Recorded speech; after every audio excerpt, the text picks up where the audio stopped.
한 부자가 있어 자색 옷과 고운 베옷을 입고 날마다 호화롭게 즐기더라. 그런데 나사로라 이름 많은 한 거지가 헌데 투성이로 그의 대문 앞에 버려진 채 그 부자의 상에서 떨어지는 것으로 배불리려 하매 심지어 개들이 와서 그 헌데를 핥더라. 세월은 덧없이 흐르고 이 두 사람 다 죽었습니다. 자, 22절입니다. 이에 그 거지가 죽어 천사들에게 받들려 아브라함의 품에 들어가고 부자도 죽어 장사되매. 우리가 보는 세상은 바로 여기까지입니다. 그런데 오늘 성경 말씀은 이 둘이 죽은 이후에 어떤 일이 일어났는가를 우리에게 보여주고 있습니다. 사람이 각각 죽었는데 그 다음에 가는 곳이 다르다는 얘기는 이 두 사람이 살았던 삶에 대해서 심판이 있다는 것을 암시해 주는 것입니다. 요한계시록 20장 12절입니다. 죽은 자들이 자기 행위를 따라 책들에 기록된 대로 심판을 받으니. 네, 모든 사람은 이 심판대 앞에서 그 운명이 천국이냐 지옥이냐로 갈라지는 것입니다. 오늘 여기 특별히 지옥에 대해서 23절에 보면 저가 음부에서 고통 중에 이렇게 얘기하고 있습니다. 지옥은 내가 행한 죄값을 형벌로 받는 곳입니다. 아브라함이 이르되 예 너는 살았을 때 좋은 것을 받았고 나사로는 고난을 받았으니 이것을 기억하라. 이제 그는 여기서 위로를 받고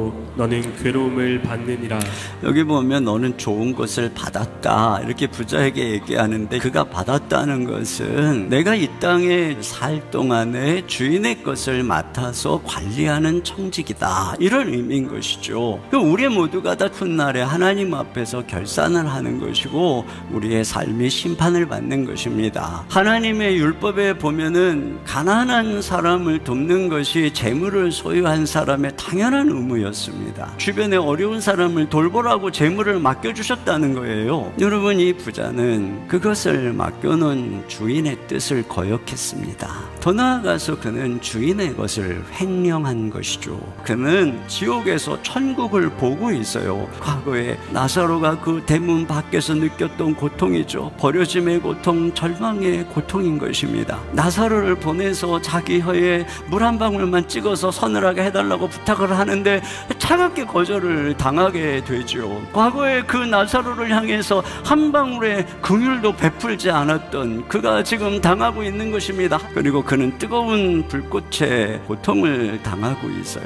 그 고통에 대해서 마가복음 9장 48절은 이렇게 얘기합니다. 거기에서는 구더기도 죽지 않고 불도 꺼지지 아니하느니라. 영원한 고통 가운데 있다는 것입니다. 그러면 중요한 것은 바로 이것이죠. 우리는 어떻게 지옥의 운명을 피하고 천국에 갈 수 있을까요? 여러분, 이 부자는 지옥에서 부탁을 합니다. 나사로를 내 아버지 집에 형제들에게 보내서 우리 형제들만큼은 이곳에 오지 않게 해주세요. 죽은 자가 살아서 지옥 얘기하면 다 믿을 거예요. 그랬더니 이렇게 이야기를 합니다. 29절입니다. 아브라함이 이르되 그들에게 모세와 선지자들이 있으니 그들에게 들을지니라. 이 성경에 지옥에 대해서 여기서 어떻게 피할 수 있는지 다 기록되어 있어. 성경을 통해서 전해지는 말씀을 듣지 않는 자는 아무리 누군가가 내가 본 지옥, 내가 본 천국을 어마어마하게 얘기를 해도 그 사람 안 믿어. 이렇게 말씀하신 것입니다. 그러니까 핵심은 무엇입니까? 하나님의 말씀을 통해서 천국과 지옥 이야기를 듣고 거기서 그 운명을 피할 구원의 진리를 발견해야 된다는 것입니다. 만약에 여러분이 이 세상을 떠나 하나님 앞에 섰어요. 그런데 하나님이 묻습니다. 내가 너를 나의 천국에 들어오게 해야 될 이유가 무엇이냐? 만약에 이렇게 묻는다면 여러분 뭐라고 대답하시겠습니까? 이사야 53장 6절에 이렇게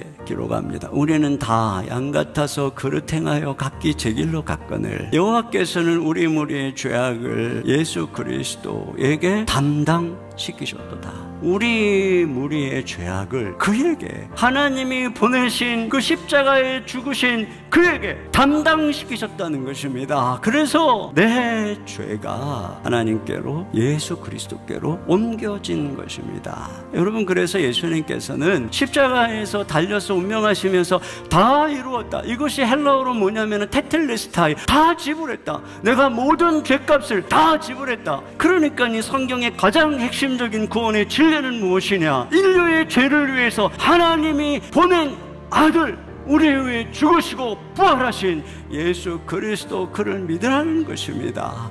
그러면 그분 안에서 우리가 죄사함을 받고 의롭다함을 받고 거듭나서 하나님의 자녀가 된다는 것입니다. 제가 이 의자에 앉으면 저는 편히 쉴 수 있을 것입니다. 제가 이 의자에 앉으면 편히 쉴 수 있다는 것을 믿는 것처럼 저는 예수님이 저를 도와주실 수 있다는 것도 믿었습니다. 그러나 저는 저의 구원의 문제에 있어서만큼은 내가 착하게 살아서 내가 선행을 해서 구원받을 수 있다고 저 자신을 의지했기 때문에 저는 여전히 서 있었고 저는 너무나도 피곤해 지쳤습니다.